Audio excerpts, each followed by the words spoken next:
By the end of 2005, according to UNAIDS, an estimated 65 million people worldwide had been infected by the HIV virus, and some 25 million had died from AIDS.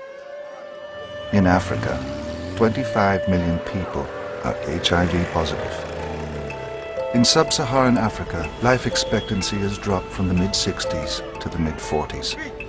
In some of the worst affected countries, Zimbabwe, Lesotho, Botswana, and Swaziland, life expectancy is less than 40 years.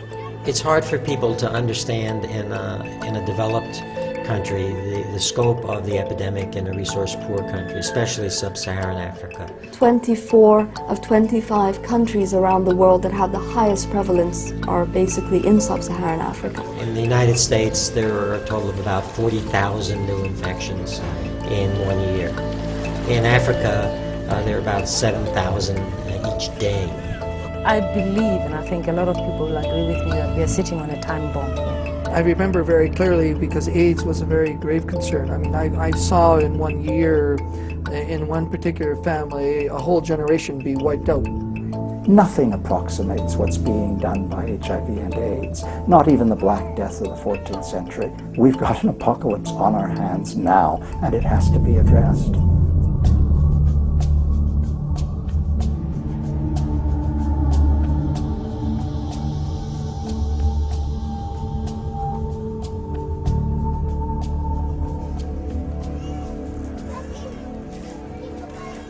As overwhelming as these statistics are, and the hopelessness they create in the Western mind, and of course in Africa, there remain tangible, effective, practical, and highly available methods to rein in and reverse the spread of the AIDS pandemic.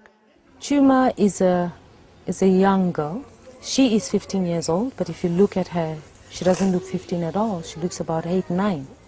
She's been HIV positive from birth. News, tere da news. Muzali zizi muzezi yedalanga. Slali. Lentalire kukula ingensali wanana. The first thing that comes to my mind when I think about children who are affected and infected by AIDS is how lonely life is for them. We know that it's possible for children to be placed on the treatment.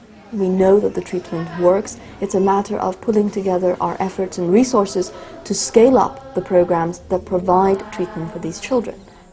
Je réponds au nom de Safidem. J'étudie au lycée à Man, j'ai 12 ans. Je préfère le français, le maths, l'histoire. J'aimerais lui dire que moi je suis ici, je suis chez mon frère. J'ai déjà survécu il y a 6 ans. J'ai perdu mes parents. Je suis tout seul avec ma soeur. The only known way to significantly lengthen the lifespan of an HIV-infected person is through the administering of antiretroviral drugs, or ARVs. Without considerable increase in access to these medications, millions of infected Africans of all ages will unnecessarily die prematurely under the most brutal conditions. It is estimated that less than 20% of HIV-infected people in Africa who desperately need antiretroviral drugs actually get treatment. For children, the numbers are even worse. Chuma just started with her first treatment now, and her cell count is below the required number. So she is vulnerable at this age. But with the ARVs that she'll be receiving now, and if the family really gives her medication at the right time and feed her properly, I am hopeful that she will make it. For the small percentage of HIV-positive Africans who do receive treatment, studies in the developed world have shown that life expectancy can increase from anywhere between 6 and 24 years. Children receive a life healthy enough to allow for education and social contribution, and parents are able to raise their children who otherwise become orphans. Dr. Rayon Tatuvanga. Ani tuti ande hanikula. Kakuli. Hanikula fale haningi kwa skol. Vavangwe zevai tutana. anitotizona. It's such a difficult situation for these orphan kids. They're so bewildered by what's happened to them. You take them aside. They can be like all kids, bouncing around, playing, joyful, and you take them aside to ask them about what they feel, their parents gone, their position, and they weep uncontrollably. Nilikuwa kama familia yangu, nilikuwa ngali mtoto sana. Mama alikuwa kabia. Tulikuwa tu bien, tulikuwa tu watoto mbili mwetu. Mama tusa alianza gonjwa. Papa tu akasema sasa anaenda Beni, ataenda kama kutafuta vitu gani siku yake. Kisha mama akaendelea na kugonjwa. Sasa alifika mpaka na mwisho akakufa. Papa kuyaka ile mwenye faka intiaka douleur ngo kasikiaka minasikia tu sama bis baki siwezi sema nini. Mloko wangu anaanza niuliza leo sura mama, mimi nashindwa kumwambia.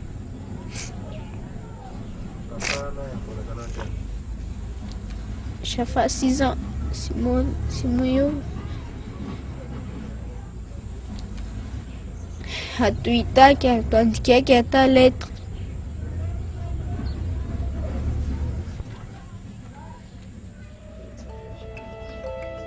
The ability to provide antiretroviral drugs to those individuals in Africa with HIV infection has proved deeply challenging. But a lack of infrastructure, education and health workers are not the only problems. Greater understanding and involvement from the developed world is essential to keep hope alive. I would love someone to be able to stand in front of me and argue that on economic basis we can't give that medication or provide that medication to the people.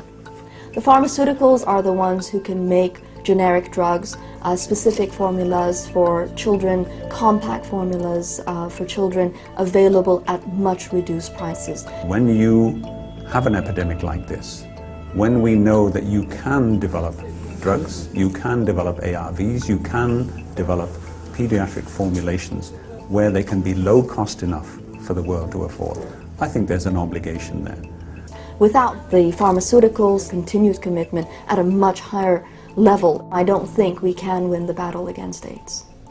The fact that fewer than 10% of the children who need treatment are on treatment, and the fact that only 10% of the entire orphan population has any support from governments or the state at all of any kind, food, school fees, social welfare, that's quite a commentary.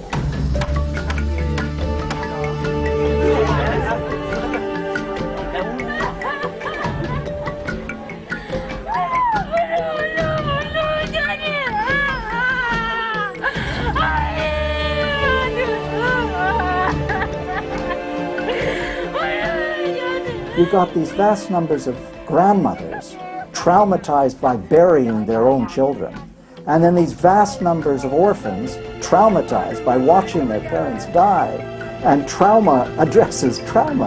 I think what is frustrating is we know what to do. We have the ARVs, but why is it therefore that only 10% of the women in Africa who need the testing and who need the treatment actually get it? Why is it only 5% of the kids who need the drugs get them? We've had tremendous scientific progress, quite extraordinary. We have more drugs to treat this virus than any other disease. We know how to prevent every single method of transmission, but it keeps going on, and for it to change, we really have to approach it with more compassion. Kakuli ninwanga, niliani aleha niko twande, na yakoskolo ni teleweza la bulelanga, omunuti.